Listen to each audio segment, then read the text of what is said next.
नमस्कार.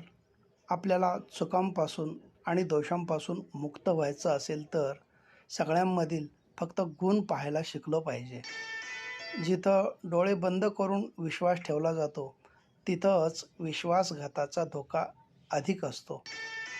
रडताना पाठीवर हात फिरवून काय झालं विचारणारा महत्त्वाचा असतो. हरल्यावर धीर देणारा महत्त्वाचा असतो. वाईट परिस्थितीत मदत करणारा महत्त्वाचा असतो. त्यासाठी अशी माणसं आपल्या आयुष्यात जपणं महत्त्वाचं. आपल्याजवळ एखादी गोष्ट नाही या भावनेने दुःखी होण्यापेक्षा जे इतरांजवळ नाही ते आपल्याजवळ आहे या भावनेने आनंदी राहिलं पाहिजे.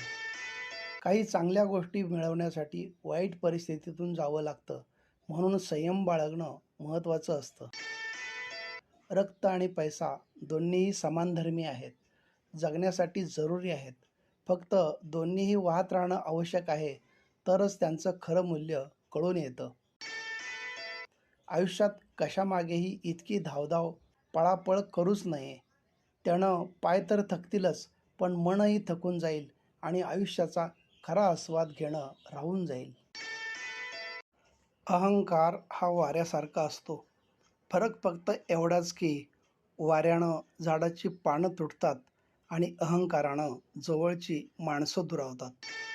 चूक नसतानाही केवळ वाद टाळावा म्हणून घेतलेली माघार संयमाचं फार मोठं प्रतीक आहे.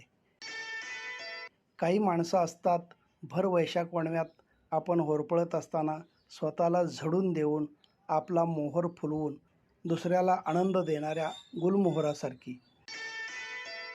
ठोकर खाने के बाद समझ में आता है कि सही कहता है जमाना, दिल से नहीं दिमाग से सोचना चाहिए. धन्यवाद.